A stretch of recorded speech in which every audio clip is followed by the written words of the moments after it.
ओम सरस्वती नमो नमः, मां सरस्वती नमो नमः, विद्यादायिनी नमो नमः, हंसवाहिनी नमो नमः।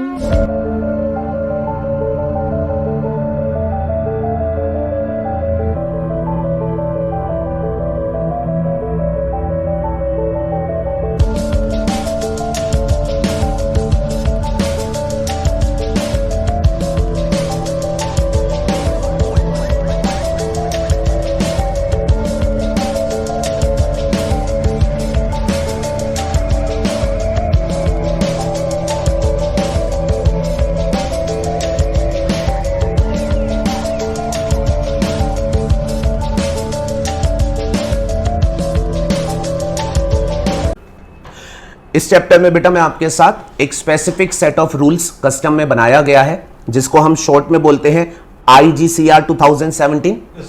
और फुल फॉर्म की अगर बात करूं तो इसका पूरा एक्सपेंडेड फॉर्म जो है that is customs import of goods at concessional rate of duty rules 2017। ठीक है जी। तो इस सेट ऑफ रूल्स का बेटा आपके साथ में डिस्कशन कर रहा हूं, और ये जो सेट ऑफ रूल्स है बेटा ये कस्टम में एक स्पेसिफिक सिचुएशंस को हैंडल करने के लिए बनाए गए हैं, जिसका हमने डिस्कशन समझना है। तो पहले मैं उस सिचुएशन का आपको जो है वो एक ब्रीफ लेआउट देता हूं, उसको समझिएगा और फिर इसके बाद हम इन रूल्स को पढ़ेंगे। अब मान लीजिए बेटा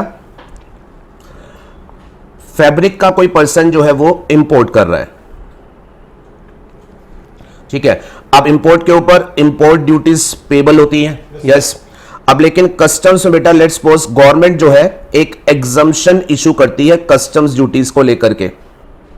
अच्छा, आपको याद होगा कस्टम में बेटा एग्जम्पशन इशू की जाती है अंडर सेक्शन 25, ठीक है। आई होप ये बात आपको याद होगी।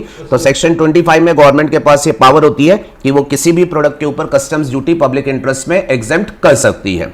अब बेटा गवर्नमेंट ने एक एग्जम्पशन नोटिफिकेशन सेक्शन 25 में इशू किया, और वो एग्जम्पशन नोटिफिकेशन वो जरा ध्यान से सुनना, वो ये कहता है कि फैब्रिक अगर इंपोर्ट किया गया तो इसके ऊपर कस्टम्स ड्यूटी जो होगी लेट्स सपोज 100% एग्जेम्प्ट होंगी, बट साथ में शर्त ये लगाई गई ये एग्जम्पशन सिर्फ तभी मिलेगी जब this fabric is for use in manufacture of military uniform. This fabric is for use in manufacture of military uniforms.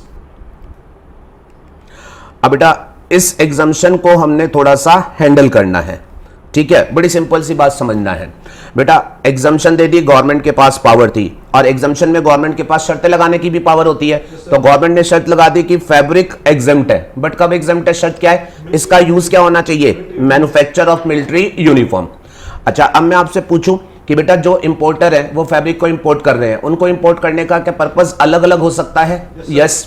अगर कोई आदमी इसलिए फैब्रिक को इंपोर्ट कर रहा है कि वो फैब्रिक इंपोर्ट करके फैब्रिक की ट्रेडिंग करेगा, लाएगा और इंडिया में उस फैब्रिक को रीसेल करेगा, तो मुझे बताओ ये वाला आदमी क्या इस एग्जम्पशन का बेनिफिट ले पाएगा, नो। क्यों? क्योंकि इस एग्जम्पशन ने क्या बोला है, फैब्रिक कब एग्जेम्प्ट है, जब ये मिलिट्री यूनिफॉर्म के मैन्युफैक्चर के लिए इंपोर्ट किया गया है। तो अगर आप इसे ट्रेडिंग के पर्पस के लिए ला रहे हो तो आप ये शर्त पूरी नहीं कर रहे, आपको एग्जम्पशन नहीं मिलेगी। ऑन दी कॉन्ट्रेरी अगर मैं ये बोलूं कि एक पर्सन है, उसका यहां पर फैक्ट्री का सेटअप है और उसका काम है बेटा फैब्रिक से मिलिट्री यूनिफॉर्म बनाना, और उसने फैब्रिक का इंपोर्ट किया है, तो क्या ये आदमी अब इस एग्जम्पशन के लिए एलिजिबल है, यस, बिकॉज ये इस एग्जम्पशन की शर्तें जो है वो पूरी कर रहा है। तो ऑब्वियस सी बात है जो शर्तें पूरी करेगा एग्जम्पशन उसी को मिलेगी। अच्छा, अब ये जो एग्जम्पशन है इसके बारे में खास बात सुनो, इस एग्जम्पशन ने कहा है फैब्रिक एग्जेम्प्ट होगा अगर उसका यूज क्या हो, मैन्युफैक्चर ऑफ मिलिट्री यूनिफॉर्म। कहने का मतलब एग्जम्पशन डिपेंड कर रही है इस बात के ऊपर कि इंपोर्ट करने वाला उसका एंड यूज क्या करेगा, और ऐसी एग्जम्पशन को बेटा हम जनरली बोलते हैं इस नाम से and use based exemption, and use based exemption. जब एग्जम्पशन की शर्त ये हो कि उस प्रोडक्ट का, इंपोर्टेड प्रोडक्ट का एंड यूज ये होना चाहिए, तो फिर उस एग्जम्पशन को बोला जाता है एंड यूज बेस्ड एग्जम्पशन। अब ये जो एंड यूज बेस्ड एग्जम्पशन होती है, अब इसमें एक खास बात समझना। अब बेटा ये जो पर्सन है इसकी फैक्ट्री है, ये फैब्रिक से बनाता है मिलिट्री यूनिफॉर्म। अब ये आदमी जब इस फैब्रिक को कस्टम से क्लियर कराएगा तो ये आदमी इस एग्जम्पशन का बेनिफिट मांगेगा, और ये क्या कहेगा, जी मेरे को एग्जम्पशन मिलनी चाहिए क्योंकि मैं इसको किस लिए ले रहा हूं, मिलिट्री यूनिफॉर्म को मैन्युफैक्चर करने के पर्पस के लिए।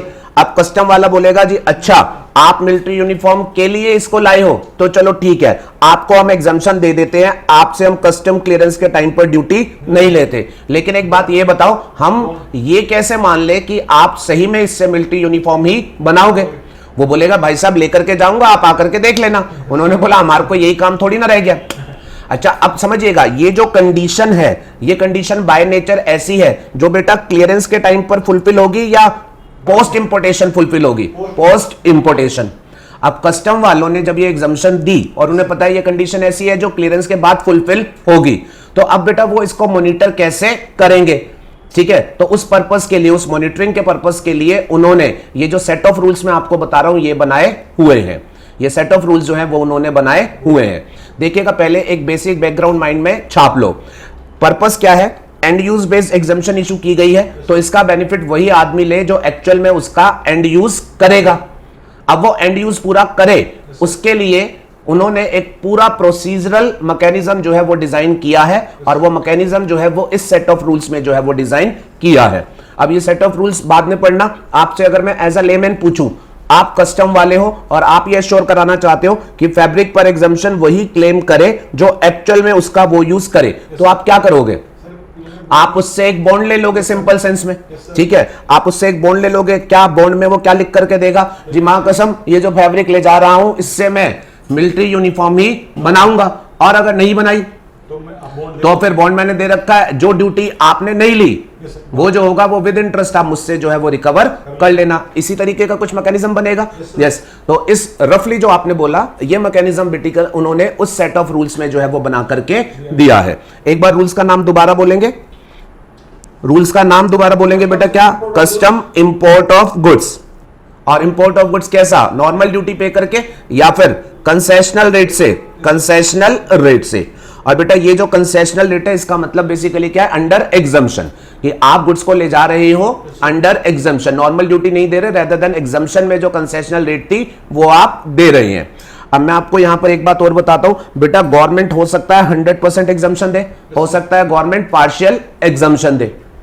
गवर्नमेंट ये कह सकती है 100% एग्जेम्प्ट है, गवर्नमेंट ये कह सकती है भाई 60% एग्जेम्प्ट है।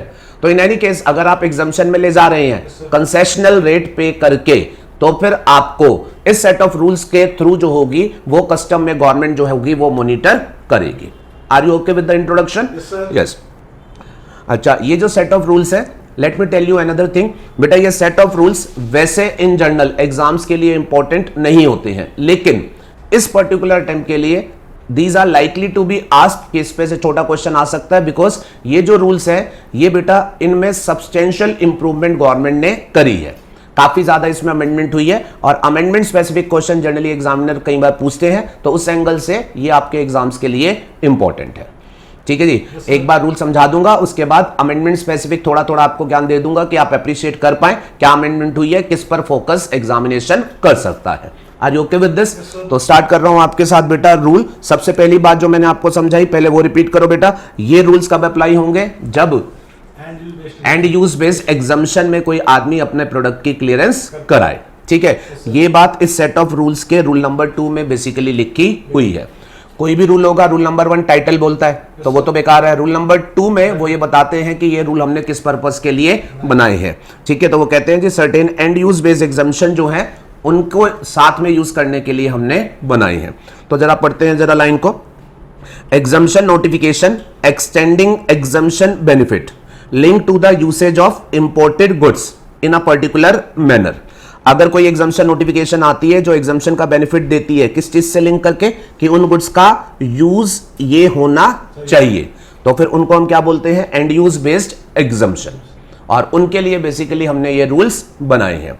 जैसे ये एक इलस्ट्रेशन मैंने आपको दिया प्रैक्टिकल एग्जम्पशन का, ये एक एग्जम्पशन नोटिफिकेशन है, you are not supposed to remember just for understanding. अब इसमें क्या कहा गया है? अगर किसी ने microphone, rubber case, screw, SIM socket, printed circuit board या फिर डिस्प्ले असेंबली या टच पैनल, ये सारे बेटा मोबाइल फोन से रिलेटेड कंपोनेंट है, ये इंपोर्ट किए, तो एग्जम्पशन कहती है इंपोर्ट ड्यूटी एग्जेम्प्ट होगी इन गुड्स पर if import is for use in manufacture of mobile phone. ठीक है, तो एग्जेम्प्ट है बट एग्जम्पशन किस बात के ऊपर डिपेंड कर रही है कि इंपोर्ट का पर्पस क्या होना चाहिए, मोबाइल फोन मैन्युफैक्चर के पर्पस के लिए होना चाहिए। ठीक है बेटा, अब मैं आपसे ये बोलूं कि हमारे पास इंडिया में मोबाइल फोन मैन्युफैक्चरिंग कोई कंपनी, कोई नाम बोल सकते हो बेटा? माइक्रोमैक्स मैन्युफैक्चर करती है, ठीक है। तो मैं आपसे बोलता हूं, let's suppose Micromax which is a mobile manufacturer, उसने इन गुड्स का इंपोर्ट किया, तो बोलो बेटा फटाफट से, क्या वो इस एग्जम्पशन में गुड्स को क्लियर कराएगा? यस, वो इस एग्जम्पशन के लिए एलिजिबल है। लेकिन अगर मैं आपको बोलूं माइक्रोमैक्स नहीं, कोई मिस्टर एक्स है और उनका काम ये है कि वो इन पार्ट्स की ट्रेडिंग करते हैं, वो ट्रेडर है, ठीक है, वो इन पार्ट्स को खरीद करके बेचेंगे एज अ ट्रेडर, तो क्या वो इस एग्जम्पशन के हकदार होंगे? Answer is no. क्यों? क्योंकि एग्जम्पशन क्या कह रही है, सिर्फ तभी मिलेगी जब उनका एंड यूज क्या होगा, manufacture of mobile phone. Micromax को मिल जाएगी क्योंकि he is a manufacture of mobile phone. अब मान लीजिए माइक्रोमैक्स ने इनको इंपोर्ट किया और वो कस्टम से इनको क्लियर करा रहा है, तो वो क्या बोलेगा, मैं ड्यूटी नहीं दूंगा बिकॉज मैं इस एग्जम्पशन का बेनिफिट लूंगा। अब गवर्नमेंट कहती है जी बिल्कुल ठीक कह रहे हो, आप मैन्युफैक्चर ऑफ मोबाइल फोन हो, आप इस एग्जम्पशन का बेनिफिट ले सकते हो, लेकिन हमको ये एश्योर कराना है कि आप जो लेकर के जाओगे वो एक्चुअल में मोबाइल फोन्स के लिए ही यूज करोगे। तो उसके लिए हमने इस एग्जम्पशन में साथ में एक और बात क्या लिख दी, जरा पढ़ना नीचे कंडीशन, एक और साथ में क्या लिख दी, if the importer follows the procedure set out in IGCR rules. क्या कंडीशन लिख दी, दोहराओ दोबारा से, इंपोर्टर को क्या फॉलो करना पड़ेगा, प्रोसीजर, जो कहां बताया गया है, कस्टम IGCR रूल्स में। फुल फॉर्म फिर बोलो, import of goods at concessional rate of duty rules 2017। ले लो एग्जम्पशन का बेनिफिट, बट इस रूल में जो प्रोसीजर बताया गया वो आपको फॉलो करना पड़ेगा। तो दोबारा बोलना बेटा, ट्रेडर को तो मिलेगी नहीं, मैन्युफैक्चर को मिलेगी, बट उसको ये रूल्स जो होंगे वो फॉलो करने पड़ेंगे। अब हम समझते हैं रूल्स क्या कहेंगे, ठीक है। तो सबसे पहले तो रूल नंबर 2, इससे कहानी समझो, एप्लीकेबिलिटी। ये बड़ा इंपॉर्टेंट है, जरा इसको ध्यान से पढ़ना बेटा। Conditions for applicability of these rules, बोल के पढ़ो। Number 1, importer intending to avail benefit of exemption notification where exemption notification is dependent upon the use of imported goods covered by that notification for manufacture of any commodity या फिर provision of any output service। बेटा इससे पढ़ के क्या पता चल रहा है, ये रूल्स कब लगाने हैं, जब इंपोर्टर किसी एग्जम्पशन नोटिफिकेशन का बेनिफिट ले रहा हो, और एग्जम्पशन नोटिफिकेशन जो है वो इंपोर्टेड गुड्स के ऊपर बेनिफिट दे रही है। कब? जब वो इंपोर्टेड गुड्स किसी कमोडिटी की मैन्युफैक्चर के लिए यूज होने हैं, जैसे फैब्रिक, मिलिट्री यूनिफॉर्म, या फिर पार्ट्स मोबाइल्स के लिए, या फिर प्रोविजन ऑफ आउटपुट सर्विस। अब मैं आपसे अगर ये बोलूं, गवर्नमेंट ने एक एग्जम्पशन दी और कहा ये जो एक्सरे मशीन्स हैं, अल्ट्रासाउंड मशीन्स हैं, ये एग्जेम्प्ट होगी अगर कोई हॉस्पिटल इन्हें सर्विसेज देने के लिए इंपोर्ट कर रहा है। यस, तो बेटा ये गुड्स एग्जेम्प्ट है। अब इनसे कुछ बनेगा नहीं, बट इनको सर्विस के लिए यूज किया जाएगा। तो अगर ऐसी एग्जम्पशन है तो भी क्या ये रूल्स पिक्चर में आएंगे? यस। जिम्स के इक्विपमेंट एग्जेम्प्ट है अगर इंपोर्ट किया जा रहा है by gym for providing gym facility, तो अगेन ये एग्जम्पशन जो होगी वो पिक्चर में आएगी। तो यहां एक बात आप माइंड में सेट कर ले, ये एग्जम्पशन ये रूल्स दो सिचुएशन में पिक्चर में आएंगे, या तो गुड्स की एग्जम्पशन मैन्युफैक्चर कुछ बनाने के लिए दी जा रही है, या फिर कोई सर्विस देने के लिए दी जा रही है। एंड साथ में दूसरी बात, such exemption notification is providing for the observance of these rules. और उस नोटिफिकेशन में साथ में क्या लिखा हुआ है कि एग्जम्पशन तभी मिलेगी जब ये रूल्स जो हैं वो फॉलो किए जाएंगे। तो ये क्वेश्चन बन सकता है, ये रूल्स कब अप्लाई होते हैं? दो बातें पूरी होनी चाहिए। नंबर 1, एग्जम्पशन डिपेंड करती है कि इन गुड्स से कुछ बनना चाहिए या इन गुड्स को सर्विस देने के लिए यूज होना चाहिए। एंड दूसरी बात, उस नोटिफिकेशन में ये कहा गया है कि एग्जम्पशन लेने के लिए ये रूल्स जो होंगे वो फॉलो करने पड़ेंगे। तो बेटा ये जो मैंने साइड में एग्जम्पशन दिखाई, क्या इसके ऊपर ये रूल्स एप्लीकेबल हो जाएंगे? यस, क्योंकि एग्जम्पशन मैन्युफैक्चर के लिए दी जा रही है और साथ में नोटिफिकेशन में क्या लिखा हुआ है? रूल्स फॉलो करने। Are you okay with this? Yes. अच्छा, अब यहां ध्यान से सुनिएगा। पहली बात, एग्जम्पशन दी जा रही हो कुछ बनाने के लिए, और कुछ बनाने का मतलब, मैन्युफैक्चर का मतलब कोई नया प्रोडक्ट बनाना, जैसे कपड़े से शर्ट, ठीक है ना। तो बेटा मैन्युफैक्चर का क्या मतलब होता है, वो रूल ने डिफाइन कर रखा है। इस रूल में डेफिनेशन रूल नंबर 3 में है। Let me tell you, generally definition हमेशा कहाँ होती है, 2 में, बट यहाँ रूल नंबर 2 ने तो इस बात को हैंडल कर दिया कि ये अप्लाई कब होनी है, तो इसलिए डेफिनेशन अगले रूल में दी गई है, वो है रूल नंबर 3। और देखिएगा ये मैन्युफैक्चर के नीचे ही मैंने सिंपल सा मतलब लिख दिया, क्या मैन्युफैक्चर को उन्होंने डिफाइन किया, creation of a new commodity. कपड़े से मिलिट्री यूनिफॉर्म बनाना मैन्युफैक्चर, पार्ट से मोबाइल बनाना मैन्युफैक्चर, बहुत बढ़िया। और बेटा दूसरा क्या केस है, एग्जम्पशन क्या कह सकती है, प्रोविजन ऑफ आउटपुट सर्विस। और आउटपुट सर्विस से क्या मतलब होगा, देखो उसको उन्होंने डिफाइन किया, any service excluding after sale service. मतलब अगर आप मशीन ला रहे हो और हॉस्पिटल में हेल्थ केयर सर्विस के लिए ला रहे हो और उस पर एग्जम्पशन है, तो क्या वो यहां आ जाएगा, यस। लेकिन अगर आप कोई चीज ला रहे हो और आफ्टर सेल सर्विसेज के लिए ला रहे हो, तो वो यहां पर नहीं आएगा। Are you okay with this? And I believe आपको ये एप्लीकेबिलिटी क्लियर हुई होगी। तो नीचे मेरे इलस्ट्रेशंस की मदद से आप बताना कि ये रूल्स पिक्चर में आएंगे या फिर नहीं आएंगे। Let's suppose exemption notification number 1, it says import of A shall be exempt if it is used for manufacture of product Y.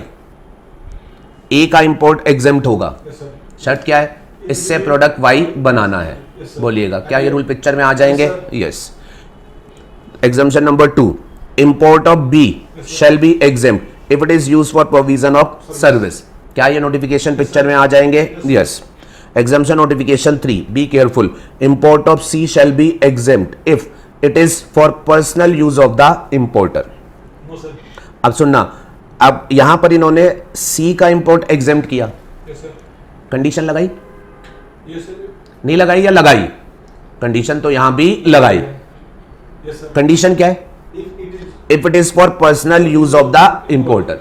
जैसे लेट्स सपोज मेडिसिन है कोई, उन्होंने बोला मेडिसिन एग्जम्प्ट है, अगर आप पर्सनल यूज के लिए कोई इसे इंपोर्ट कर रहा है, मतलब अगर कोई ट्रेडिंग के लिए कर रहा है नहीं मिलेगा, अगर कोई बीमार है और वो अपने पर्सनल यूज के लिए मंगा रहा है तो क्या मिल जाएगा, यस। तो बेटा ये वाली एग्जम्पशन भी क्या एंड यूज के ऊपर डिपेंड है, यस। तो ये भी एंड यूज बेस्ड एग्जम्पशन है, बट प्लीज ध्यान में रखिएगा, उन्होंने ये नहीं बोला her and use based exemption के लिए रूल्स बने हैं। ये रूल्स सिर्फ किसके लिए बने हैं, जब मैन्युफैक्चर के लिए एंड यूज क्या हो, मैन्युफैक्चर का हो या फिर सर्विस देने का हो।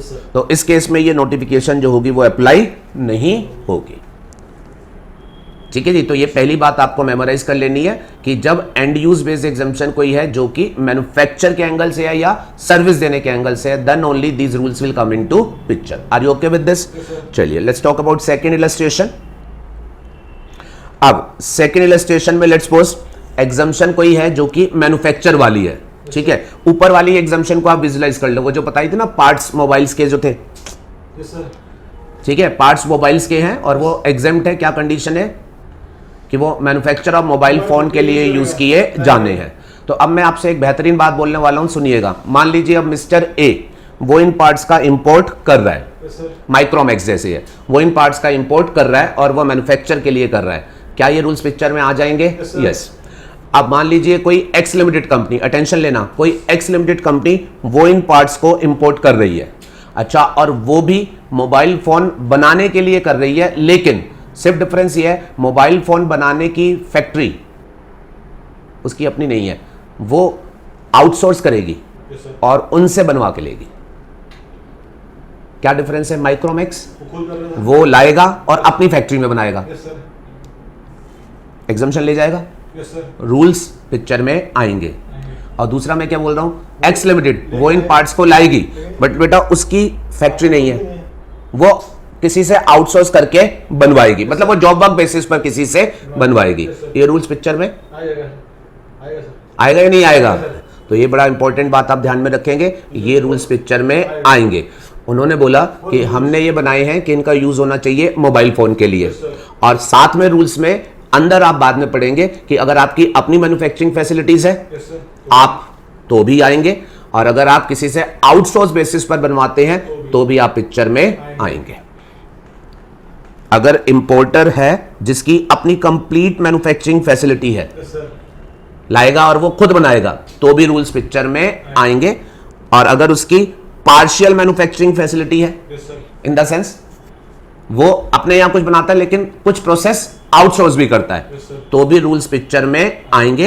एंड स्पेशल बात, अगर वो कोई भी मैन्युफैक्चरिंग फैसिलिटी नहीं रखता, टोटल काम आउटसोर्स करके बाहर से बनवाएगा, तो भी ये रूल्स पिक्चर में आएंगे। और बेटा क्योंकि उन्होंने ये विजुलाइज कर रखा है इस रूल्स में, आप बनाओ तो भी आएगा, जॉब वर्क पर किसी से बनवाओगे तो भी आएगा। तो उन्होंने फर्दर कंट्रोल ये बनाया, आप कैसे लेकर के आएंगे, कस्टम से छुड़ा करके, और उसके बाद जॉब वर्क पर जब भेजेंगे तो आपको भेजने के लिए क्या करना होगा, वो भी उन्होंने प्रोसीजर बनाया हुआ होगा। तो यहां साइड में मैंने लिखा हुआ है, for availing job work facility importer shall follow the job work procedure as specified in rule 7। ठीक है जी। हाँ, लेकिन जॉब वर्क के केस में उन्होंने ये कह रखा है, कुछ सेंसिटिव गुड्स वो जो होंगे वो जॉब वर्क पर आप नहीं बेच सकते। मतलब वो गुड्स अगर आप इंपोर्ट करोगे, एग्जम्पशन में, तो वो सिर्फ तब कर पाओगे जब आपने खुद बनाना होगा। उनके लिए वो जॉब वर्क वाली फैसिलिटी जो होगी वो नहीं होगी। और बेटा वो रूल्स आपको याद करके, ये गुड्स आपको याद करके जाने हैं। तो वो क्या है, गोल्ड, आर्टिकल्स ऑफ ज्वेलरी या फिर अदर प्रीशियस मेटल्स और stones. Are you okay with this? ये एक बहुत अच्छी बात है बेटा कि उन्होंने इस रूल्स में इस चीज को जो है वो कवर किया। क्या ध्यान में रखना, मैन्युफैक्चरर खुद बनाए या फिर वो बाहर से बनवाए, तो भी ये रूल्स जो होंगे वो उसकी मदद करेंगे। Are you okay with this? अच्छा, वैसे तो आगे डिस्कशन आएगा, लेकिन आपसे सुनना चाहता हूं, आपने इंपोर्ट किया और आप बाहर से बनवाओगे जॉब वर्क पर, बेनिफिट तो आप ले रहे हो ना, तो बेटा जिम्मेवारी किसकी रहेगी, जॉब वर्कर की रहेगी या आपकी रहेगी? आपकी रहेगी। आपको यह एश्योर कराना है कि आप कस्टम क्लियरेंस कराए बताए गए प्रोसीजर के हिसाब से, और जॉब वर्क पर जब भी भेजे वो बताए गए प्रोसीजर के हिसाब से भेजे। Are you comfortable? चलिए बेटा, अब इसके बाद ये जो रूल्स हैं, ये रूल्स आपके ब्रॉडली क्या कहते हैं, ये सिंपली ये कहते हैं, अगर आप किसी एग्जम्पशन का बेनिफिट ले रहे हो जहां ये रूल्स एप्लीकेबल हैं, ठीक है, तो आपको क्या करना है, जिन गुड्स का इंपोर्ट करोगे, कस्टम से क्लियरेंस करवाओगे, उन गुड्स की कस्टम क्लियरेंस से पहले इस रूल्स ने कुछ आपको फॉर्मेलिटीज बताई है, वो आपको कंप्लीट करनी है। और बेटा वो फॉर्मेलिटीज आपको आईसी गेट पर ही कंप्लीट करनी है। ठीक है, और ये यहां पर शुरुआत में ही आप थोड़ा सा मेमोराइज कर लेना, आगे का काम आसान हो जाएगा। आप आईसी गेट पर जाना और आईसी गेट पर जाकर के आपको ये डैश मिलेगा, ये डैशबोर्ड पर जाना और ये आपसे कुछ बातें कहेगा, वो आपको फॉलो करनी है। Number 1, prior intimation. Prior intimation का मतलब इंपोर्ट करने से पहले आप जो होगा ऐसे इंपोर्ट करना चाहते हैं उस बात की जानकारी पोर्टल पर देना। ठीक है जी, इंपोर्ट करने से पहले उस बात की जानकारी जो है वो पोर्टल पर देना। और बेटा उसके लिए, वो जानकारी देने के लिए आपको जो इंटीमेशन देना होगा वो इस फॉर्म में जो होगा वो देना होगा, IGCR 1। You are supposed to remember the form, simple है, कोई ऐसी दिक्कत वाली बात नहीं है। IGCR 1, रूल्स का नाम यही है ना, import of goods at concessional rate, तो पहला फॉर्म आ गया IGCR 1। ये कब देना है, इंपोर्ट से पहले। और इस फॉर्म में आप बताना कि आप क्या गुड्स किस पर्पस के लिए, किस एग्जम्पशन का बेनिफिट लेते हुए इंपोर्ट करना चाहते हो। और साथ में क्योंकि आपको हम बेनिफिट देंगे तो हम आपसे ये जिम्मेवारी लेंगे कि उस पर्पस के लिए यूज हो, तो आपको साथ में क्या करना पड़ेगा, एक बॉन्ड एग्जीक्यूट करके देना पड़ेगा। और उस बॉन्ड की डिटेल्स होगी वो यहां आपको शो रहेगी। बॉन्ड आप एग्जीक्यूट करके देंगे, साथ में एक तो इंटीमेशन देंगे और एक बॉन्ड देंगे। ठीक है, और बॉन्ड की डिटेल्स होगी वो यहां पर देनी पड़ेगी। Are you okay with this? और बेटा बॉन्ड डिटेल्स के साथ क्या लिखा हुआ है, टॉपअप। टॉपअप का मतलब क्या है, आपने कहा 10,000 यूनिट लाऊंगा, इंटीमेशन दे दिया, बॉन्ड दे दिया, मान लीजिए आपको ज्यादा की जरूरत पड़ी तो फिर आप उसी बॉन्ड का क्या करा सकते हो, टॉपअप। समझते हो ना, जैसे मोबाइल में टॉपअप कराते हो, वैल्यू बढ़ा देते हो, तो वैसे ही आप फर्दर एडिशनल सिक्योरिटी वगैरह देकर के क्या करेंगे, बॉन्ड में टॉपअप करा लेंगे। गुड्स आ गए आपके पास। अब जो गुड्स आएंगे उसके प्रॉपर रिकॉर्ड मेंटेन करना और जो पर्पस था उस पर्पस के लिए उसे यूज करना। ठीक है जी, अगर कभी आपको गुड्स शॉर्ट रिसीव हुए, या आपने जॉब वर्कर के पास भेजे थे उससे कम आए, तो कुछ भी अगर शॉर्ट रिसीव हुआ तो मतलब आपकी जिम्मेवारी बनेगी। और आपको उन्होंने बोला अगर ऐसा कुछ भी होगा तो आपको वो शॉर्ट रिसीव जो होगी वो पोर्टल पर इंटीमेट करनी पड़ेगी इन द फॉर्म IGCR 2। अच्छा, एक छोटी सी बात कहता हूं, आप गुड्स लाए 10,000, इंटीमेशन देकर के फैक्ट्री में ले आए। अब लेट्स सपोज आप जॉब वर्क के लिए भेज रहे हो, जॉब वर्क के लिए 10,000 भेजा, लेकर के आना था, मान लीजिए किसी वजह से नहीं आए पूरे, ठीक है, कम आए, तो जो कम आए बेटा उन्होंने पर्पस को पूरा नहीं किया तो क्या आपको उसके ऊपर पेमेंट करनी पड़ेगी? यस। और उन्होंने आप ही के भरोसे छोड़ा है क्या कि आप शॉर्ट रिसीव बताएंगे और उसका वॉलंटरीली पेमेंट कर देंगे। यस। अच्छा, इसके अलावा अब मान लीजिए आप 10,000 यूनिट्स ले आए, चाहे वो फैब्रिक है मिलिट्री यूनिफॉर्म के लिए आया या फिर वो पार्ट्स थे मोबाइल के लिए आए। अब इंपोर्ट बल्क में करते हो, यूज ओवर अ पीरियड करोगे। यस। तो उन्होंने एक आया कि मंथली बेसिस पर आपने क्या किया वो हमें अपडेट करते रहना bye filing a sort of return कह लो, ठीक है, जिसको उन्होंने बोला IGCR 3।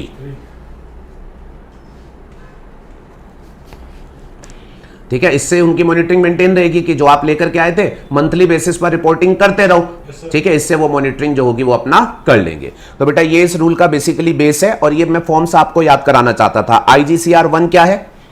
लाने से पहले इंटीमेशन विद बॉन्ड, ठीक है ना, खत्म हो गई बात। फिर उसके बाद अगर कुछ शॉर्ट रिसीव हो तो IGCR 2 और बाकी अदरवाइज मंथली बेसिस पर रेगुलर रिपोर्टिंग क्या करनी है आपको रिटर्न की फॉर्म में? IGCR 3। ओके बेटा, ये महीना खत्म हो जाने के बाद 10 तारीख तक जो होगी ये आपको फाइल करनी होगी।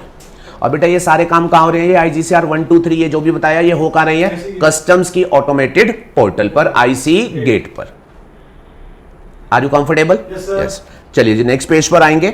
अब इन रूल्स ने जो कुछ कहा वो मैंने बेटा बहुत मेहनत से एक डायग्राम आपको बनाया है, एक सिंगल पेज चार्ट आपको बना करके दिया है, आपका पूरा रूल इसमें हो जाता है। और जो जो लिखा है वो वैसे इस चार्ट के बाद थियरी में आगे भी मेंशन्ड है, आप पढ़ना चाहो तो आगे से पढ़ सकते हो, वैसे जरूरत पड़ेगी नहीं, चार्ट से ही आपको सब कुछ जो होगा वो क्लियर हो जाएगा। तो बेटा चार्ट पर मेहनत करनी है, फ्लो जरा मेरे साथ समझ लेना। बेटा मैं एग्जांपल लेकर के चल रहा हूं फैब्रिक का, ठीक है जी। एग्जाम्पशन नोटिफिकेशन दिख रही है यहाँ, एग्जाम्पशन नोटिफिकेशन है इस फैब्रिक के ऊपर जो कह रही है duty fully exempt if imported goods that is fabric is used for manufacture of military uniform, ठीक है जी। And this is an end use based exemption जो कि मैन्युफैक्चर से रिलेट करके दी जा रही है। अब मान लो इस फैब्रिक के ऊपर एक्चुअल में रेट थी 30%, बट इस एग्जाम्पशन ने नील कर दिया, तो मतलब आपको कितना कंसेशन, कितना बेनिफिट दे दिया? 30% का बेनिफिट दे दिया, ठीक है जी। अब अगर आप इस एग्जाम्पशन को लेना चाहते हो, इस कंसेशन को लेना चाहते हो, ठीक है, तो नोटिफिकेशन कहती है IGCR रूल्स को फॉलो करना पड़ेगा, ठीक है। तो कंसर्न इंपोर्टर अब कैसे फॉलो करेगा वो प्रोसीजर जो है वो हम चला रहे हैं, ठीक है। तो अब जरा आ जाओ, ये हमारा बेटा इंपोर्टर है जिसकी अपनी फैक्ट्री है जिसमें ये फैब्रिक से मिलिट्री यूनिफॉर्म बनाने का काम करता है।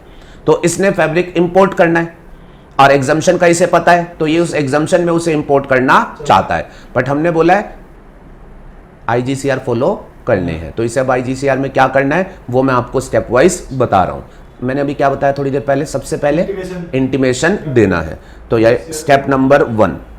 आओ जी, स्टेप नंबर 1 इसको क्या करना है? इंटीमेशन देना है IGCR 1।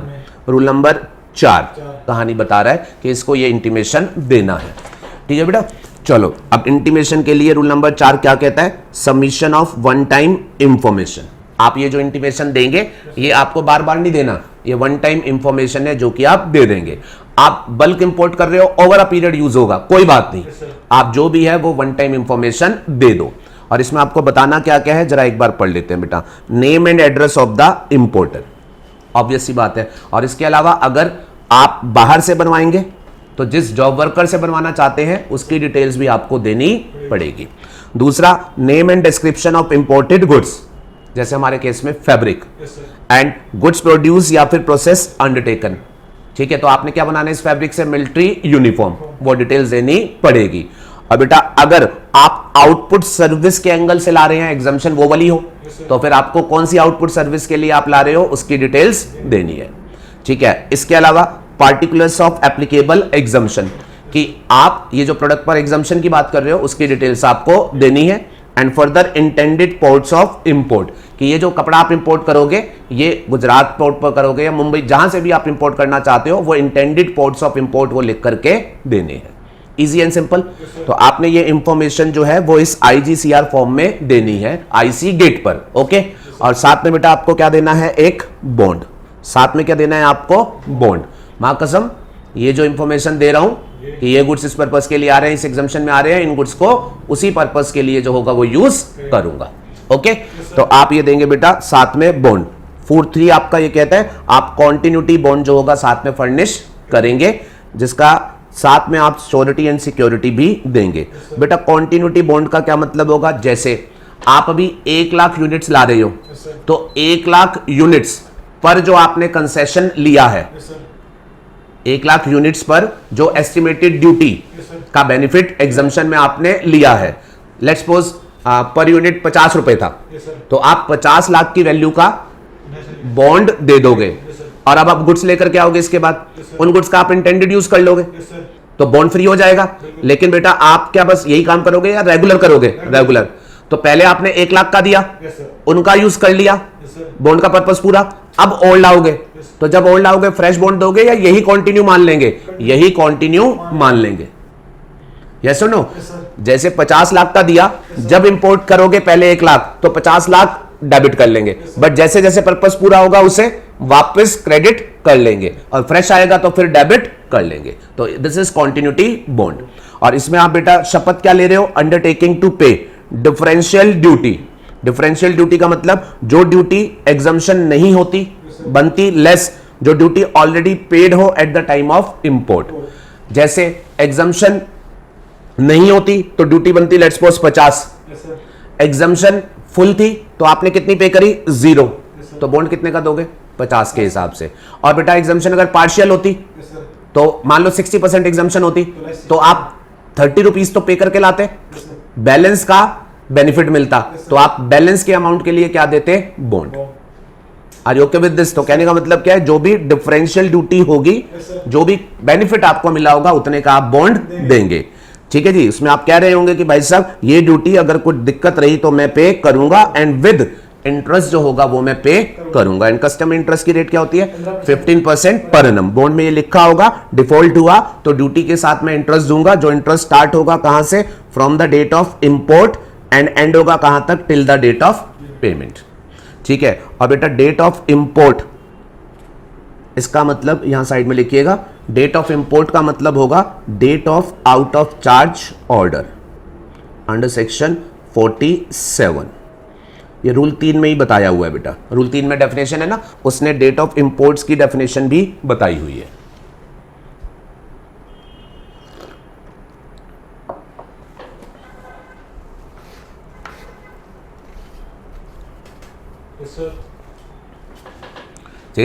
डेट ऑफ इंपोर्ट का क्या मतलब होगा? आपने इसके लिए बिल ऑफ एंट्री फाइल करी, आउट ऑफ चार्ज ऑर्डर मिला, उसके बाद गुड्स आपके पास आए होंगे, तो डेट ऑफ इंपोर्ट वो क्या कह रहे हैं, क्या मान के चलेंगे? Date of out of charge order. अगर डिफॉल्ट निकला तो आपसे duty out of charge order वाले दिन से लेकर के पेमेंट तक के दिन का इंटरेस्ट जो होगा वो साथ में लिया जाएगा। Are you okay with this? Yes. तो ये फॉर्मेलिटी बेटा आपको कंप्लीट करनी है। कौन सा रूल है ये? Rule number 4। अच्छा, रूल नंबर यहां पर इंपॉर्टेंट नहीं है, इन द सेंस आपको हर जगह रूल नंबर पर मेहनत नहीं करनी, प्रोसीजर पर ध्यान रखना। तो आपने क्या किया? इंटीमेशन दिया और साथ में क्या दे दिया? बॉन्ड। ओके। अब जब आप इंटीमेशन और बॉन्ड दोगे तो साथ में यहां देखो रूल नंबर 4(2) भी है। 4 सब रूल 2 क्या कह रहा है? जब आप ये पोर्टल पर इंफॉर्मेशन डालोगे बॉन्ड वगैरह एग्जीक्यूट करके, तो बेटा आपकी इंफॉर्मेशन को एक्सेप्ट करते हुए पोर्टल आपको एक नंबर देगी, IIN। पोर्टल आपको ये जनरेट करके देगी। IIN की फुल फॉर्म बोलो, import of goods at concessional rate identification number. तो आप IGCR 1 पोर्टल पर डाल रहे हो, बॉन्ड एग्जीक्यूट कर रहे हो, जब ये दे दोगे तो फिर पोर्टल इसको एक्नॉलेज करते हुए, आपके इंटीमेशन को एक्नॉलेज करते हुए एक ये नंबर जो होगी वो आपको दे देगी, IIN। एक बार नाम फिर से बोलना है, ये ना क्या होता है आप एग्जाम में मेहनत नहीं कर पाओगे, जरा यहां मेहनत कर लो। IIN का मतलब import of goods at concessional rate identification number. इस नंबर का पर्पस क्या है अब जरा वो सुनना। अब ये फॉर्मेलिटी आप करने के बाद गुड्स इंपोर्ट करोगे, जब इंपोर्ट करोगे तो आप बिल ऑफ एंट्री जो होगा वो फाइल करोगे। अब की बार बिल ऑफ एंट्री जब फाइल करोगे उसमें ये IIN लिखना। इससे उन्हें क्या पता चल जाएगा कि आपने इस पर्पस के लिए मंगाए हैं, और उस बेसिस पर पोर्ट से जब गुड्स क्लियर होंगे तो फिर आपको एग्जम्पशन का बेनिफिट देते हुए क्लियर कर देंगे। भाई कपड़े तो इतने सारे लोग बना रहे हैं, सारे बिल ऑफ एंट्री फाइल कर रहे हैं, उन्हें कैसे पता चलेगा? तो उसके लिए उन्होंने ये सिस्टम बना दिया है। Are you okay with this? तो मैंने लिखा स्टेप नंबर 1 पर आपको ये काम करना है पोर्टल पर, और स्टेप नंबर 2 में पोर्टल की तरफ से आपको मिल जाएगा IIN। अब now you are ready for making import. Are you okay with this? अब इसके बाद बेटा अब आप इंपोर्ट करना। अब ये बेटा आपने फैब्रिक को इंपोर्ट कर दिया, ये आ गया हमारे कस्टम स्टेशन पर। अब यहां एक बात जरा ध्यान में रखना बेटा, ये जो कस्टम स्टेशन होगा इसका ये जुरिस्डिक्शनल ऑफिसर होगा, है ना? ये है एसीडीसी ऑफ कस्टम स्टेशन। और जिस प्रीमाइस में आपने मैन्युफैक्चर करना है उस प्रीमाइस पर भी वो कंट्रोल रखेंगे, तो उसका अपना अलग जुरिस्डिक्शनल कस्टम ऑफिसर होगा। तो यहां पर आप ना बिल्कुल क्लैरिटी रखना, क्योंकि इनका रेफरेंस मैं यूज करूंगा। कस्टम स्टेशन से गुड्स जाएंगे, एक तो वहां का कस्टम ऑफिसर होगा, और जिस प्रीमाइस में आप यूज करोगे वहां वो कंट्रोल रखेंगे, तो एक वहां का होगा जुरिस्डिक्शनल कस्टम ऑफिसर। तो खैर अभी आप रेडी हो गए, फॉर्मेलिटी कर ली। अब आपने कपड़े का इंपोर्ट किया और कपड़ा आ गया बेटा गुजरात पोर्ट पर। तो अब आप इसको छुड़ाने के लिए क्या फाइल कर रहे हो? Bill of entry. आपको मैंने क्या बताया, आपको क्या ध्यान में रखना है? बिल ऑफ एंट्री जो फाइल करोगे अब की बार आपको उसमें एडिशनली क्या करना होगा? IIN जो होगा वो मेंशन करना होगा। तो स्टेप नंबर 3 देखो बेटा मेरा, ठीक है? तो अब आप ये अपना IC गेट पर डाल रहे हो bill of entry. Rule number 5 अब आपका क्या कह रहा है? जब आप बिल ऑफ एंट्री फाइल करेंगे अपनी होम कंजम्पशन वाली, तो अब आप इसमें मेंशन करेंगे ये जो नंबर आपको दिया था पोर्टल ने वो, और बॉन्ड वगैरह का कॉरेस्पॉन्डिंग रेफरेंस इसमें मेंशन करेंगे। ठीक है? IC गेट पर ये डिटेल्स कैप्चर हो जाएगी, एंड बेस्ड ऑन दैट अब जो ऑफिसर होगा वो ये समझ जाएगा कि ये पर्सन उस एग्जम्पशन में गुड्स ले जाना चाहता है और इसने बॉन्ड वगैरह सब ऑलरेडी पहले ही दे रखा है। तो ऑफिसर क्या करेगा बेटा, ये जो पोर्ट वाला होगा वो इसे एग्जम्पशन का बेनिफिट देते हुए क्लियरेंस दे देगा। ठीक है जी? तो ये हमारा नेक्स्ट स्टेप नंबर 4, बड़ा बेसिक सा लग रहा है, यस और नो? यस। तो चलो स्टेप नंबर 4 क्या कह रहा है? अब एग्जम्पशन अलाउड की जाएगी by the ACDC of custom station of importation. Okay, bill of entry cleared for home consumption. और बेटा जब वो आपको ये गुड्स दे देंगे तो साथ ही साथ क्या काम करेंगे? Bond gets debited automatically on the custom system. मतलब क्या है भाई, आपने 1 लाख यूनिट इंपोर्ट करी थी और मान लो पर यूनिट की ड्यूटी 50,000 थी जिसका आपको बेनिफिट मिला है, तो आपने बॉन्ड कितने का दिया? 50 लाख। अब 1 लाख यूनिट आ गए, 1 लाख यूनिट जब वो क्लियर करा लेंगे तो वो बॉन्ड उतना डेबिट कर देंगे कि भाई इतने की गुंजाइश थी, ये आ गए और ज्यादा अब नहीं आ सकते। अब पता है और ज्यादा कब आएंगे? जब इनका यूज हो जाएगा तो ये फ्री हो जाएगा, फिर और आ पाएंगे। मेरी बात समझ पा रहे हो? यस। तो bond gets debited automatically on the custom system and details shall be made available to the jurisdictional custom officer. Bond debit हो जाएगा और इसको एक कम्युनिकेशन कर दिया जाएगा पोर्टल के द्वारा कि भाई साहब गुड्स उसके पास आ गए हैं, हमने यहां बॉन्ड में डेबिट कर दिया है, अब आगे आप मॉनिटरिंग अपनी मेंटेन रखना। Step number 4 is over. चलो जी आगे। कुछ कुछ चैप्टर बेटा आसान भी होते हैं, मुझे आपका चेहरा ये बता रहा है कि आप इंतजार कर रहे हो कुछ तो आए। बेटा ये बड़ा ही आसान चैप्टर है। चलो जी, गुड्स आ गए, कस्टम से क्लियर हो गए, ये गुड्स लेकर के कहां पहुंच गया बेटा? अपनी प्रीमाइस में। अब प्रीमाइस में आने के बाद रूल नंबर 6 पिक्चर में आया, और रूल नंबर 6 ये कहते हैं भाई साहब अब एग्जम्पशन में लाए हो, मेक श्योर इसके प्रॉपर रिकॉर्ड मेंटेन करना और इसको अपने जो इंटेंडेड पर्पस था उसी के लिए यूज करना। या सुनो, तो 6 में 6(1) ये कहता है कि इसको प्रॉपर स्टॉक अकाउंट मेंटेन करने हैं और ये stock account that should be made available for the inspection. Jurisdictional officer अगर मांगेगा तो आपको अवेलेबल कराने हैं। और फर्दर इसमें लिखा हुआ है अगर आपको गुड्स रिसीव नहीं हुए या शॉर्ट रिसीव हुए, ऐसा कैसे हो गया? आपने पोर्ट पर इंपोर्ट किया, पोर्ट पर कई बार पिलफरेज वगैरह हो जाती है, नहीं हो जाती? पोर्ट पर कई बार अदर वजह से लॉसेज हो जाते हैं। तो अगर ऐसा हो गया होगा तो आपको गुड्स जो मिले होंगे वो कम मिले होंगे। यस और नो? आपको वो गुड्स कम मिले होंगे, तो वो कम मिले होंगे तो वो क्या कह रहे हैं? अगर आपको कम मिले हैं तो आपको इमीडिएटली उसको जो है वो रिपोर्ट करना है इन द फॉर्म IGCR 2। अच्छा, अगर पोर्ट पर कोई पिलफरेज वगैरह हो गई होगी तो बेटा आपको क्या कस्टम में पिलफरेज वगैरह के बेनिफिट्स मिल जाते हैं? यस। तो उन सेक्शंस में बेनिफिट ले लेना, हम आपसे कोई रिकवरी नहीं करेंगे, बट आपकी जिम्मेवारी बनेगी क्या? कि आप हमें रिपोर्ट करें। अच्छा, अगर आप छुड़ा करके ले आए, पूरे लाए, जॉब वर्कर के पास भेजा और वहां से कम आए, तो ये वाला जो लॉस हुआ ये कस्टम क्लियरेंस के बाद का लॉस है, और आप सबने पढ़ रखा है जो कस्टम क्लियरेंस के बाद वाले लॉसेस होते हैं उस पर कोई रेमिशन मिलते हैं या नहीं मिलते? नहीं मिलते। तो वो वाले जो शॉर्ट होंगे उसके रिस्पेक्ट में आपको बेनिफिट कुछ नहीं है। मतलब क्या? उसके रिस्पेक्ट में आपको वॉलंटरीली ड्यूटी पे करनी पड़ेगी। यस। चल सकता हूं आगे? यस। ये हमारा 6(1) कहता है बेटा। फिर उसके बाद 6 सब रूल 2 ये कहता है गुड्स आ गए, आप इंटेंडेड पर्पस के लिए यूज करोगे और मंथली बेसिस पर क्या प्रोग्रेस हुई है उसकी रिपोर्ट आप हमें देते हुए चलेंगे। आपको एक मंथली स्टेटमेंट रिटर्न कह लो वो फाइल करनी है इन द फॉर्म IGCR 3, जो कि आपको महीना खत्म होने के बाद 10 तारीख तक जो है वो फाइल करनी है। I don't think so at all anything difficult, that is too easy to understand. Shall I proceed? Yes. तो ये हमारे पास हो गया rule number 6। Step number 5 is over. Yes. अब इसके बाद वो कहते हैं जी next point and which is the most important point, step number 6। ठीक है, रूल नंबर 7। इस एक रूल को मैं चाहूंगा आप नंबर के साथ याद रख लेना।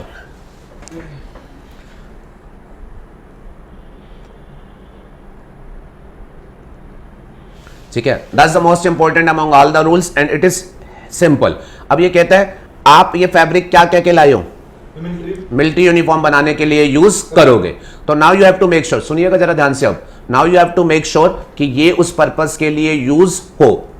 ठीक है जी, एग्जामिशन में जिस भी पर्पस के लिए आप कह के लाए हो ये उस पर्पस के लिए यूज होना चाहिए। And further you have to make sure कि आप उसे within 6 months of import जो है वो यूज करें। That is an important point. बेटा नोटिफिकेशन ने ये नहीं कहा था कितना टाइम, नोटिफिकेशन ने तो सिर्फ क्या बोला था? मैन्युफैक्चर के लिए लाओगे एग्जेम्प्ट है। बट ये रूल क्या कह रहे हैं? You have to make sure within 6 months ये यूज होना चाहिए। Are you okay with this? Yes. चलो बेटा, रूल 7(1) हमारा ये कह रहा है importer shall use imported goods as per exemption notification and that has to be within 6 months from the date of import. 6 months from the date of import. और आप मुझे बताएंगे बेटा डेट ऑफ इंपोर्ट का क्या मतलब होता है? डेट ऑफ इंपोर्ट का क्या मतलब होता है? जिस दिन वो पोर्ट पर आए, जिस दिन बिल ऑफ एंट्री फाइल हुई, या जिस दिन आउट ऑफ चार्ज ऑर्डर मिला। आउट ऑफ चार्ज ऑर्डर मिला। अभी आपको यहां साइड में लिखवाया था ना, रूल 3 ने डेट ऑफ इंपोर्ट का क्या मतलब बोल रखा है? Out of charge order. ठीक है जी। और ये मैंने क्यों बुलवाया आप सुनना जरा बेटा। आपके गुड्स पोर्ट पर आए, आपने बिल ऑफ एंट्री फाइल करी, आपको आउट ऑफ चार्ज ऑर्डर मिल गया, उस ऑर्डर से टाइम लिमिट रन करना स्टार्ट कर देगी। तो मेक श्योर ऑर्डर के बाद टाइम वेस्ट मत करना, इमीडिएटली उठा के लाओ। जब ऑर्डर मिला गुड्स कहां पड़े हुए हैं? प्रीमाइस पर। अगर आप रिलैक्स हो गए ना चलो ले आऊंगा, तो आप टाइम लिमिट वेस्ट कर रहे हो। तो ऑर्डर से इमीडिएटली उठा करके लाओ। आपका टाइम लिमिट टिक टिक स्टार्ट हो गई है घड़ी, आपको यहां से 6 महीने के अंदर जो है वो यूज करना है। ओके। अब फर्दर ये क्या कहते हैं रूल नंबर 7 में, अगर आप इन गुड्स को यूज नहीं कर पाते और वजह क्या है, जो गुड्स आए वो डिफेक्टिव निकले या किसी और वजह से आप यूज नहीं कर पाए। अब और वजह से मतलब क्या है? आप बेटा मिलिट्री यूनिफॉर्म बनाना चाहते थे बेचने के लिए कस्टमर को, कस्टमर ने ऑर्डर ही कैंसिल कर दिया, तो अब आप बनाओगे ही नहीं भाई। ठीक है ना, सही कपड़ा आया है बट ऑर्डर कैंसिल है, तो अब आप बनाओगे ही नहीं। तो अब रूल 7 कहता है डिफेक्टिव थे या अदरवाइज आप किसी और वजह से यूज नहीं कर पा रहे हैं, तो अब आपको 2 ऑप्शंस हमने दिए हैं। क्या? री एक्सपोर्ट कर दो या इंडिया में भेज दो। लेकिन ये जो कुछ भी करना है ये करना विद इन 6 months है। इसको आप ऐसे याद रखना बेटा। 7 बेसिकली ये कहना चाहता है जो लाई हो या तो 6 महीने में यूज करके निपटारा कर दो, और नहीं कर पा रहे हो तो उस 6 महीने के अंदर आप या तो उसे वापस भेज दो या फिर इंडिया में जो है वो सोल्ड आउट कर दो।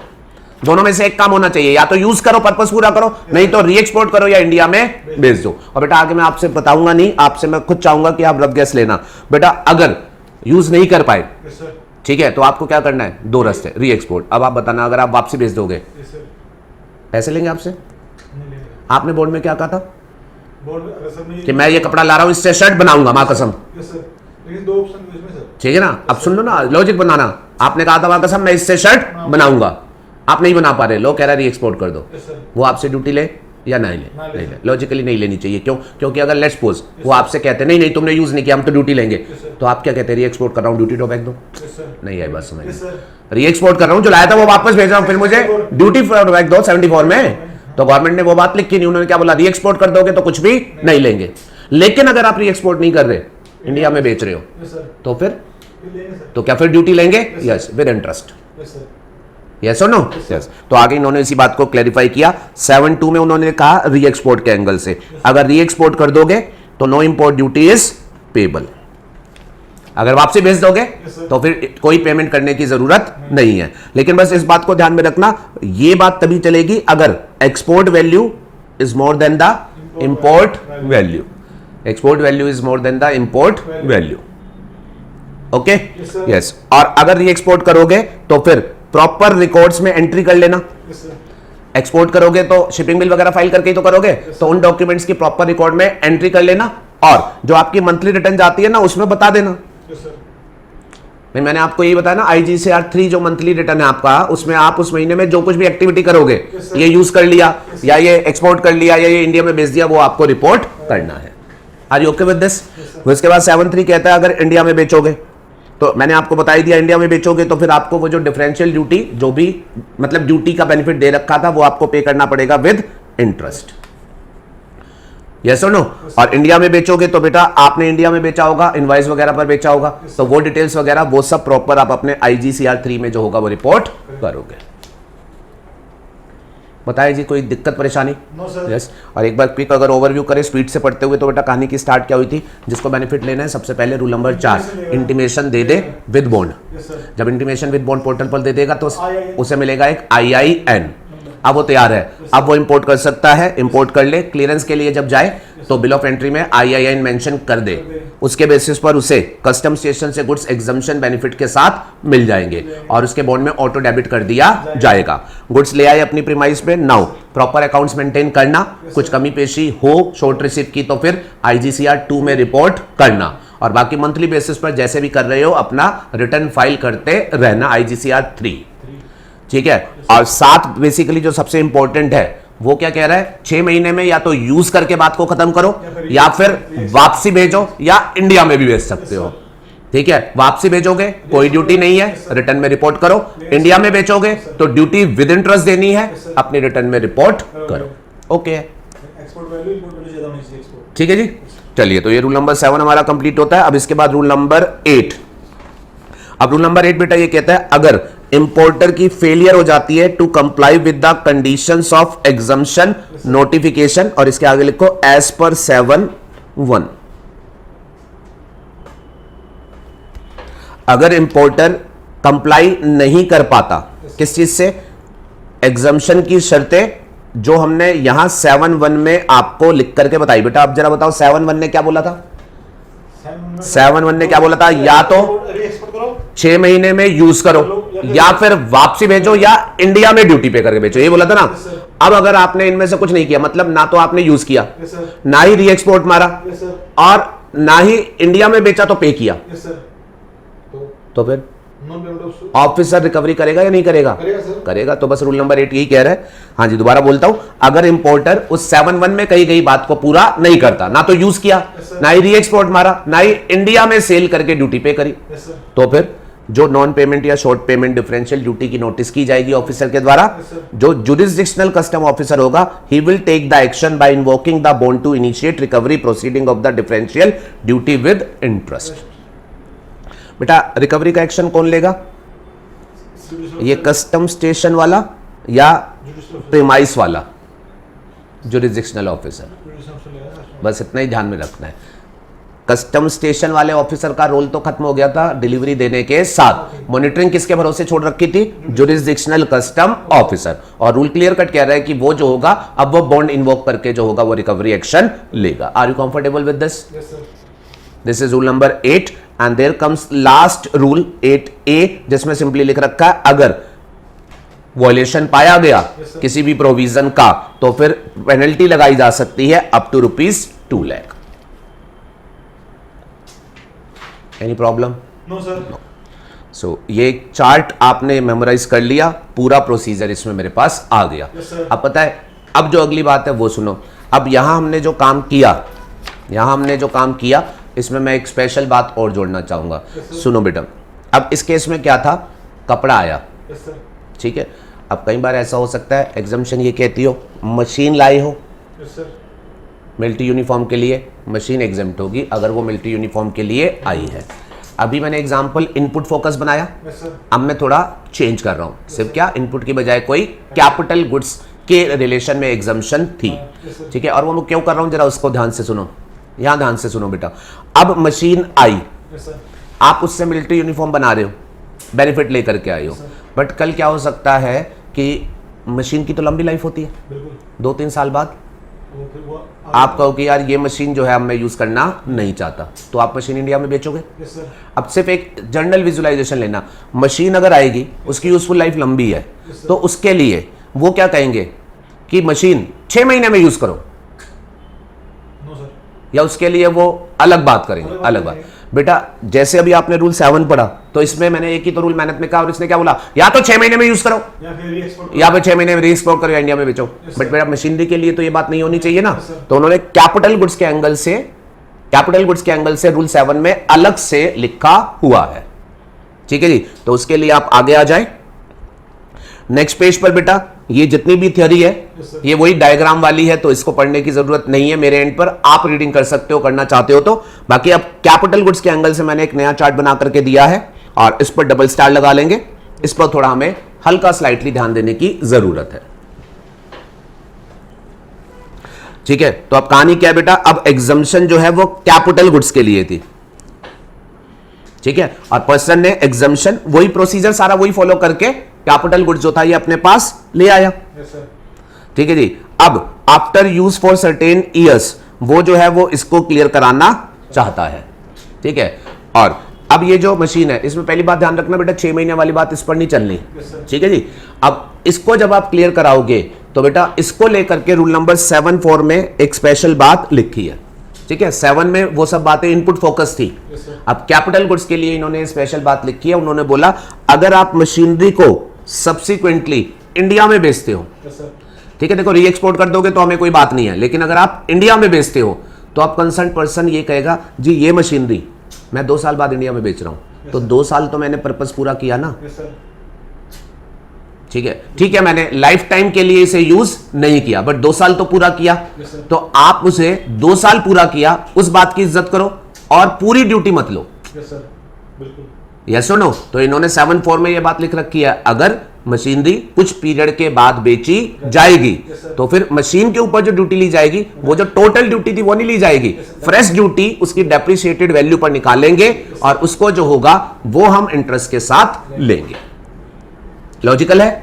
यस। तो बेटा ये आपको स्पेसिफिकली ध्यान में रखना है कि इस केस में डेप्रिशिएटेड वैल्यू पर फ्रेश ड्यूटी जो होगी निकाली जाएगी। तो 10 लाख की लाए थे, यस सर 10 लाख पर नहीं मांगेंगे, क्या 2 साल यूज किया 3 साल यूज किया तो डेप्रिसिएशन उस अकॉर्डिंगली निकाल लेंगे। और वो डेप्रिसिएटेड वैल्यू कैसे निकालनी है उसके लिए उन्होंने तरीका दिया है कि अगर आपने लेट्स सपोज 1 साल यूज किया 4% तो आपको पर क्वार्टर 4% 4%, ठीक है, सेकेंड एंड थर्ड ईयर के लिए 3% 4th एंड 5th के लिए 2.5% पर क्वार्टर एंड देयर आफ्टर अगर उससे भी ज्यादा की बात आएगी तो 2%। ठीक है, and second thing which you are suppose to note down is, उन्होंने ये बोला ये जो क्वार्टर है, क्वार्टर का मतलब पार्ट ऑफ द क्वार्टर को भी फुल क्वार्टर आपने समझना है। यस सर ठीक है जी, तो एक रफली आपको बोलता हूं 1 साल 2 महीने बाद आप मशीन को बेच रहे हो, तो 1 साल का मतलब 16% यस सर एंड 3% वो 2 महीने बाद 3%, तो 16 और 3 19%। तो क्या करेंगे, जो आपकी वैल्यू थी उसमें लेस कर देंगे उसमें से 19% लेस करके डेप्रिसिएटेड वैल्यू पर ड्यूटी निकाल लेंगे और उस ड्यूटी को विद इंटरेस्ट 15% जो होगा वो आपसे ले लेंगे। Are you okay with this? Yes. And second important point जो इन्होंने यहां पर बोला है, जो डेप्रिसिएशन आप कंप्यूट करोगे वो डेप्रिसिएशन किस दिन से किस दिन तक का होगा, तो उन्होंने ये बोला वो डेप्रिसिएशन होगा जिस दिन कैपिटल गुड्स यूज में आई थी वहां से जिस दिन वो कैपिटल गुड्स आपने बेची वहां तक का। अब ये क्या इंपॉर्टेंट पॉइंट है जरा ये सुनना बेटा, ये मशीन पोर्ट पर यहां आई, यस सर आपने इसको बिल ऑफ एंट्री फाइल करके इस दिन क्लियर करा लिया आउट ऑफ चार्ज ऑर्डर, और लेट्स सपोज ये 10 जनवरी का है, यस सर तो ये है date of import. Yes sir उसके बाद बेटा आप इसे यहां प्रीमाइस में लेकर के आए और लेट्स सपोज 15 जनवरी को ये प्रीमाइस में पहुंची, यस सर उसके बाद आपने इसे इंस्टॉल करवाया Yes, sir. और इंस्टॉल कराने के बाद इसका एक्चुअल यूसेज लेट्स सपोज वो 20 फरवरी को स्टार्ट हुआ, यस सर डेप्रिसिएशन 20 फरवरी से 20 फरवरी से, डेट ऑफ इंपोर्ट से नहीं। नो सर ठीक है, क्लियर है? ये स्पेसिफिकली इन्होंने लिख रखा है कि भाई साहब जिस दिन वो यूज में आई थी यस सर और जिस दिन उसकी क्लियरेंस आपने करी उस पीरियड का ही आपको डेप्रिसिएशन जो होगा वो हम माइनस करेंगे। और डेप्रिसिएशन बेटा WDP नहीं होगा, स्ट्रेट लाइन मेथड के बेस पर जो होगा वो निकाला जाएगा। चलिए आगे। यस और फर्दर बेटा उन्होंने ये बोला है अब ये जो मशीनरी इस तरीके से आप क्लियर करोगे, इसके भी रिकॉर्ड्स मेंटेन रखना और अपनी रिटर्न्स में इसका भी ब्यौरा देना। यस सुनो। अच्छा एक आदमी अगर मशीन बेच दे और ब्यौरा ना दे तो इसका आगे मतलब बेटा वो सही काम नहीं कर रहा ना, फिर पेनल्टी लग जाएगी। प्लीज ध्यान में रखना, मेरी बात क्लियर है। तो ये सेकंड चार्ट जो है बेटा इसको आपने ध्यान में रखना है। अच्छा अब मैं आपसे अगर बोलूं कि कैपिटल गुड्स के लिए थोड़ा सा अलग है, इनपुट्स के लिए थोड़ा सा अलग है, और मैं पूछूं कैपिटल गुड्स क्या होते हैं? मशीन है जो लॉन्ग टर्म यूज होंगे। तो सिंपल सा उन्होंने बोला, उसकी एक डेफिनेशन दे दी, कोई भी ऐसा गुड जिसे बुक्स ऑफ अकाउंट में आप कैपिटलाइज करोगे। Yes sir, long term use होंगे। देखो ये ऊपर ही देख लो definition, capital goods, goods the value of which is capitalise in the books of account of the importer.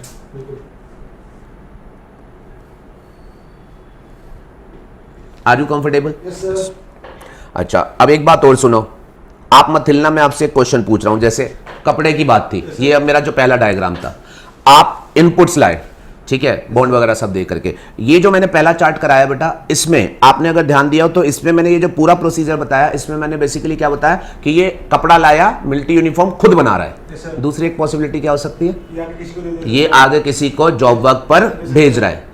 अच्छा अगर ये जॉब वर्क से बनाएगा तो भी ये रूल काम करेंगे। यस अब उसमें क्या होगा, हमें फर्दर क्या समझना होगा, जॉब वर्क पर कैसे भेजना है और कैसे उससे वापसी लेना है। ठीक है, तो सुनो, अगर इसे जॉब वर्क पर बनवाने हैं तो इंपोर्ट करने के जितने स्टेप है वो तो यही सारे चलेंगे। ठीक है, बस हमें एडिशनल क्या समझना है, जॉब वर्क पर भेजने के लिए इसे क्या करना है। तो एक और चार्ट मैंने आगे दिया है, कैपिटल गुड्स से आगे चलो और वहां पर बेटा वो जॉब वर्क वाला प्रोसीजर आ जाएगा। आज उसी चार्ट सामने रख लो। तो ये बेटा अब हमारे पास रूल नंबर 6A करके इन्होंने जो है वो जॉब वर्क वाला प्रोसीजर जो है वो आपको इसमें सेपरेटली बताया है। और बेटा 6A का मतलब क्या है, बाद में आया। तो पहले ये जो रूल थे ये क्या कहते थे, खुद यूज करना पड़ेगा, बाद में लेकिन इन्होंने जॉब वर्क के लिए जो है वो अलाउ कर दिया। ठीक है जी। अब रूल 6A का टाइटल क्या है, procedure for allowing imported goods for job work. और बेटा इस प्रोसीजर को करने से पहले साइड में जॉब वर्क की डेफिनेशन पढ़ो, साइड में जॉब वर्क की डेफिनेशन पढ़ो। Job work means any treatment, process or manufacture consistent with the exemption notification undertaken by a person on goods belonging to the importer। Goods किसके हैं, importer के, लेकिन काम इस पर कोई दूसरा पर्सन कर रहा है। ठीक है बेटा। और goods belonging to the importer में बेटा वो क्या कह रहे हैं, except gold, jewellery and articles thereof and other precious metal और स्टोन्स। अब इसको पहले थोड़ा सा आप समझना बेटा, जॉब वर्क को उन्होंने डिफाइन कर दिया। ये प्रोसीजर कब लगेगा, जब आप जॉब वर्क पर भेज रहे हो, है ना। ये प्रोसीजर कब फॉलो करना है, जब आप जॉब वर्क पर भेज रहे हो। और वो कह रहे हैं जी जॉब वर्क से हमारा मतलब क्या है, तो आप जरा ध्यान में रखिएगा, जब एक आदमी इंपोर्टर कोई और है बट कोई और आदमी उसके गुड्स के ऊपर काम करता है तो वो बेसिकली क्या है, जॉब वर्क। अब लेकिन डेफिनेशन क्या कह रही है, जॉब वर्क में ये वाले गुड्स नहीं आएंगे। कौन से, गोल्ड, ज्वेलरी या और कोई आर्टिकल गोल्ड का, और इसके अलावा प्रीशियस मेटल और स्टोन, मतलब ये वाले आर्टिकल्स का काम जॉब वर्क नहीं होगा। मतलब इनके लिए आप 6A नहीं कर सकते, मतलब इनके लिए आपको खुद ही करना पड़ेगा। ये मैंने शुरुआत में बता दिया था। यस अच्छा, और अगली बात सुनो बेटा, अब कुछ बोलूंगा और डेफिनेशन को ही अप्रिशिएट करना। पर्सन कपड़ा लाता है मिलिट्री यूनिफॉर्म बनाने के लिए, ठीक है। अब वो कपड़ा लाया, उसने क्या किया, कपड़े की वॉशिंग कहीं और से कराई, मिलिट्री यूनिफॉर्म खुद बनाई। कपड़े की वॉशिंग कहीं और से कराई, मिलिट्री यूनिफॉर्म खुद बनाई। तो बेटा सिर्फ वॉशिंग करवाई, क्या ये भी जॉब वर्क है? अच्छा, और अगर मैं ये कहूं कि वो कपड़ा लाया और उसने कपड़ा ही भेज दिया और पूरी मिलिट्री यूनिफॉर्म वहां बनवाई, तो क्या ये भी जॉब वर्क है? यस। डेफिनेशन से प्रूव करो जॉब वर्क का मतलब क्या है। अगर आप कोई ट्रीटमेंट कराओ, कोई प्रोसेस कराओ वो, और अगर आप पूरा मैन्युफैक्चर करवा लो तो वो भी। ठीक है जी। यस, तो वो मैंने शुरुआत में ही बता दिया था, आपकी पार्शियल मैन्युफैक्चरिंग है, कुछ बाहर से कराते हो तो भी, और है ही नहीं टोटल बाहर से कराते हो तो भी। ठीक है बेटा। अब इंपोर्टर को प्रोसीजर क्या फॉलो करने पड़ेंगे, अब वो देखते हैं रूल 6 से, and it is again very simple.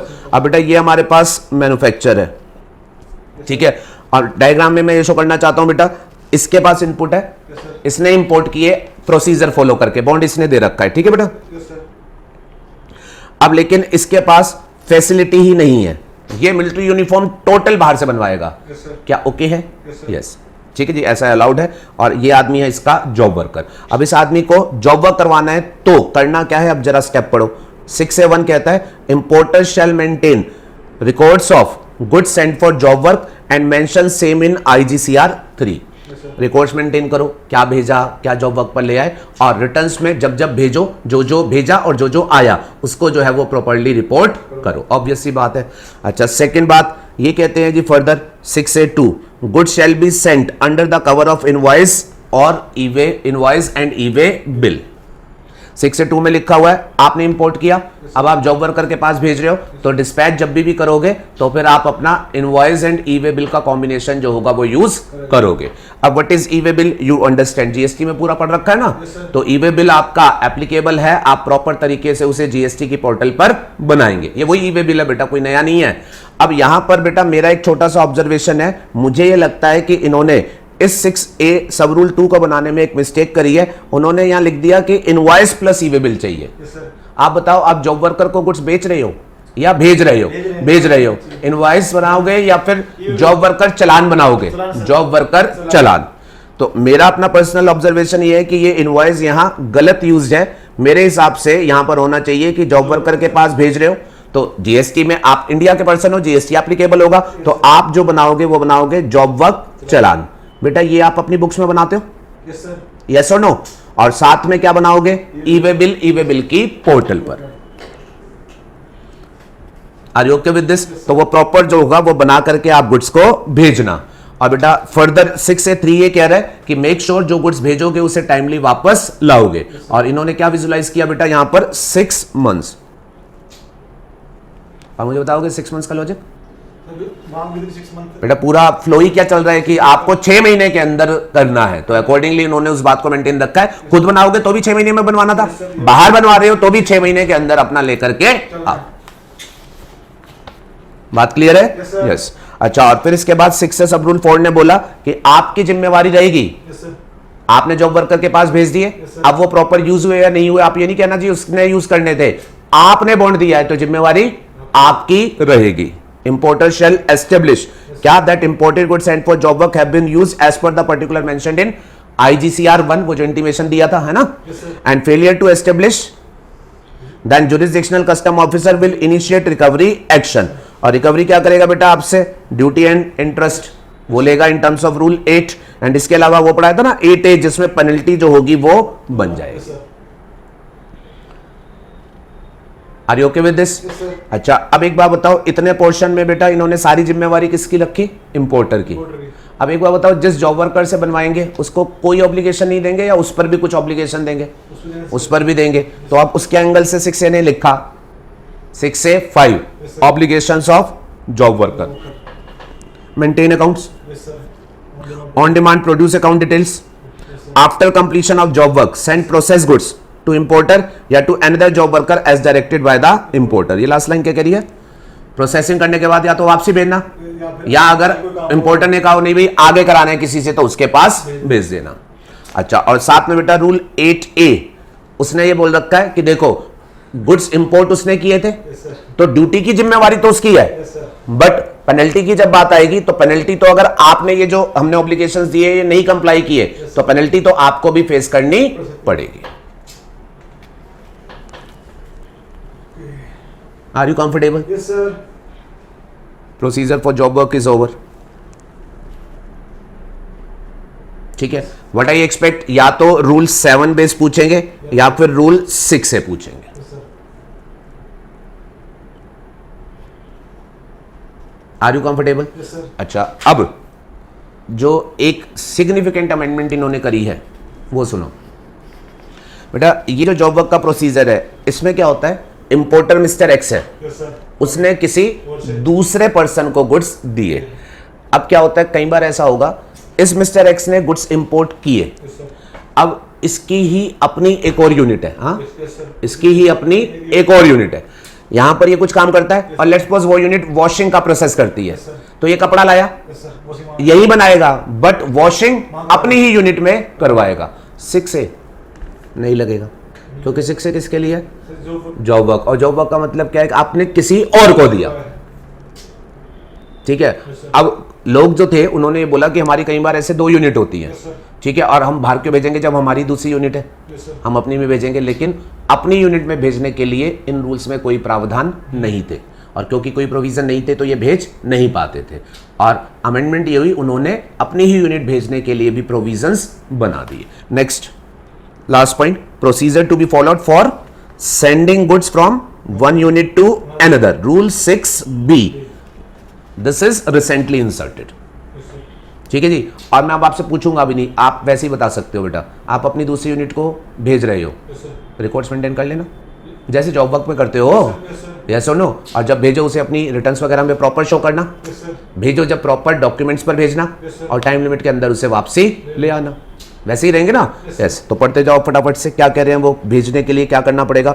Importer shall maintain records of goods sent for unit transfer and mention the same in the returns, monthly returns में वो प्रॉपर शो करना क्या भेजा क्या आया, ठीक है जी। Goods shall be sent under the cover of invoice e way bill, yes sir, ठीक है, प्रॉपर डॉक्यूमेंट तैयार करके भेजना। अब बेटा यहां पर भी इनवॉइस को लेकर के मुझे प्रॉब्लम है, ठीक है। अब यहां ध्यान से सुनना बेटा, मेरा ऑब्जर्वेशन ये है आपकी यूनिट 1 और ये आपकी यूनिट 2, आप अपनी ही यूनिट के पास भेज रहे हो, तो ये क्या है, स्टॉक ट्रांसफर। यस सर, यहाँ भी इन्वॉइस अब सुनना, ना ना ना ना जल्दबाजी है, ये क्या है, स्टॉक ट्रांसफर।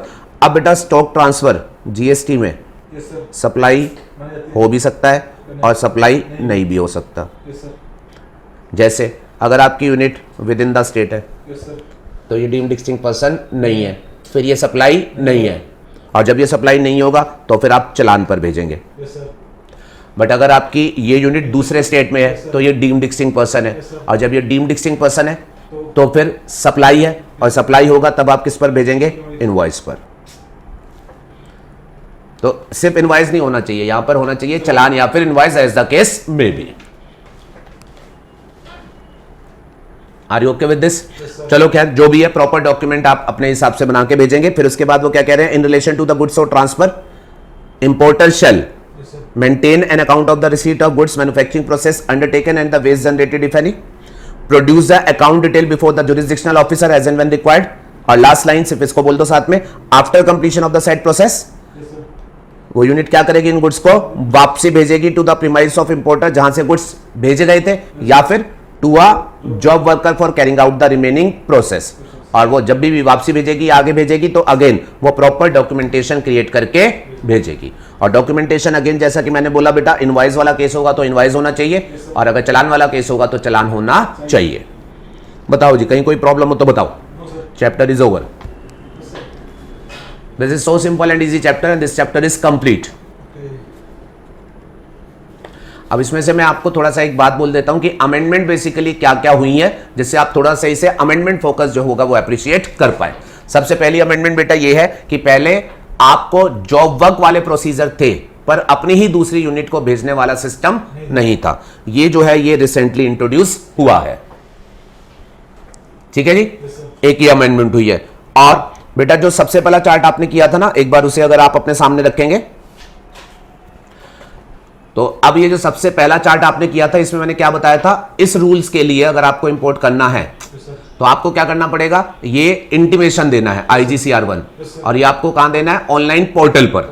ये बड़ा चेंज है। पहले बेटा ये मैनुअल इंटीमेशंस होते थे, पहले ये मैनुअल इंटीमेशंस होते थे, अब ये ऑटोमेटेड प्रोसेस जो है वो कर दिया गया है। आपने यहां फील किया बेटा, आपको किसी ऑफिसर को अप्रोच नहीं करना, आप ऑनलाइन इंटीमेशंस दें, यस सर, क्लियरेंस कराओगे, बिल ऑफ एंट्री में नंबर डाल दें, और बेटा जब गुड्स आएंगे तो बॉन्ड ऑटो डेबिट हो जाएगा, मतलब आपको मैनुअल कहीं भी मूव नहीं करना है। तो ये जो ऑटोमेशन क्रिएट किया गया है, ये बेसिकली ये अमेंडमेंट है। पहले ये मैनुअल चलता था, और इससे क्या ट्रेड फैसिलिटेशन हो जाएगा, यस सर, यस और नो? यस। तो ये हमारे पास मेन अमेंडमेंट है कि एक ऑटोमेशन का प्रोसेस हो गया है, वहां हमारे पास दूसरी यूनिट को सेंड करने के लिए जो है वो बेनिफिट दे दिया गया है। अच्छा, और इसमें एक लास्ट और बोल देता हूं, वो और ध्यान से सुन लेना बेटा। पहले इसमें क्या होता था, ट्रांजैक्शन स्पेसिफिक परमिशंस लेनी होती थी। ट्रांजैक्शन स्पेसिफिक मतलब आपने अगर गुड्स री एक्सपोर्ट किए, यूज नहीं कर पाए, या आपने गुड्स इंडिया में बेचे, तो वो इंडिविजुअल्स आपको हैंडल करने पड़ते थे, लेकिन आज की डेट में मंथली रिटर्न्स में मांगा जा रहा है। Yes, sir. पहले ट्रांजैक्शन स्पेसिफिक सब कुछ परमिशन बेस्ड होता था, बट अब क्या कर दिया, आप कर लो Monthly basis. मंथली बेस पर हमें रिपोर्टिंग जो है वो कर दो। तो I hope you can appreciate the amendment parts. Yes, sir. Yes, तो इसके साथ बेटा ये चैप्टर जो है वो कंप्लीट हो जाता है।